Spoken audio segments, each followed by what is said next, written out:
آذانیں لوگ بتاتے ہیں یار ہمارے گھر کے اوپر اسپیکر لگا ہوا ہے مسجد کا, اتنی زور سے اذان ہوتی ہے بچے ڈر کے اڑ جاتے ہیں کہ ایسی کون سی اذان ہے اسلام میں بھائی. مذہبی آزادی کا یہ مطلب ہے آپ بھونپو لے کے لوگوں کے کانوں میں اذان فٹ کر دیں اتنی اسپیڈ سے. آپ ایسی جگہ اسپیکر لگائیں کہ کسی کے گھر میں ڈائریکٹ نہ جا رہا ہو, اس کی آواز فضا میں گونج رہی ہو, اور اتنی جتنا آپ کا محلہ ہے بس. دوسرے محلے میں دوسری مسجدیں بولو نا بھائی موجود ہیں, ان کو اپنی اذان سنانے کی چندہ ضرورت نہیں ہے. لیکن اگر کوئی کمپلین کرے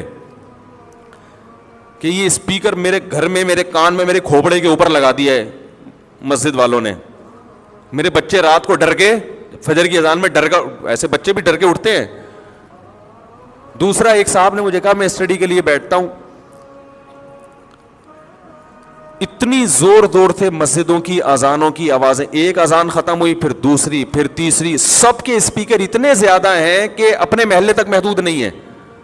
ہر محلے کی مسجد جو میرا محلہ نہیں بھی ہے اس کی اذان بھی میرے کان میں اسی پاور کے ساتھ آتی ہے جتنی میری مسجد.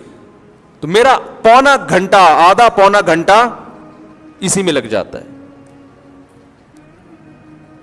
تو بھائی آپ کو کس نے کہا, پہلے زمانے میں تو اسپیکر نہیں تھا, جب مؤذن آواز اذان دیتا تھا سب کو پتہ چل جاتا تھا. اب تو اسپیکر ہے, تو اسپیکر کا مطلب یہ ہے کہ مؤذن کو زیادہ گلا نہ پھاڑنا پڑے, بس یہ مطلب ہے, اور لوگوں کو پتہ چل جائے کہ اس مسجد میں نماز کا ٹائم ہو گیا ہے. تو آپ کے اپنے محلے تک محدود رکھیں, دوسری مسجد اس سے زیادہ نہ بڑھائے. ہمیں تو ایسا بھی ہوا ہے کہ تراویح پڑھ رہے ہیں, دوسرے مسجد سے تراویح کی آواز اتنی زور سے آ رہی ہے کہ اپنی تراویح پڑھنا مشکل. او بھائی تو اپنے نمازیوں کو سنانا, تو پورے محلے کو کیوں سنا رہا ہے؟ میں نے جمعے کے دن مسجد باہر کا اسپیکر بند کیا ہوا ہے. بہت لوگوں نے مجھے کہا کہ کھولے, جمعے کا پتہ کیسے چلے گا؟ میں نے کہا جمعے کا کیلنڈر میں دیکھیں گے پتہ چل جائے گا کہ آج جمعے کا دن. جو ہماری بات سننے کے لیے آئے گا اس کو سنائیں گے, جو نہیں آئے ہم نے بھونپو لے کے پوری قوم کا ٹھیکہ نہیں لیا ہوا کہ ان کے کان میں جا کے گھسنا شروع کریں ہم. سمجھ رہے کہ نہیں سمجھ رہے؟ تو یہ کون سی تعلیمات ہے مذہب کی؟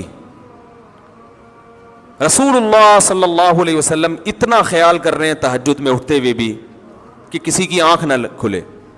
حدیث میں آتا ہے آپ سلام کا جواب دیتے تھے اتنی آرام سے کہ جس کو جواب پہنچ جائے, اور اتنا تیز بھی نہ ہو کہ کوئی سونے والا اس کی آنکھ کھل جائے. پوری رات بھونپو کے ساتھ پروگرام چل رہے ہیں. مسجد کے قریب پہلے گھروں کی قیمتیں زیادہ ہوتی تھیں, اب مسجد کے قریب گھر کی قیمت کم ہوتی ہے. ان کو پتہ ہے سارا دن شور سے ہمارے کان بجتے رہیں گے. چندے کے اعلانات کے لیے وہ ایک نیا سلسلہ چلے گا, وہ بھونپو سے پوری محلہ گونجتا رہے گا ہر وقت. تو یہی رہ گیا ہے. مزید شارٹ کلپ بیانات کے لیے چینل کو سبسکرائب کریں اور بیل آئیکن کو دبائیں. جزاک اللہ.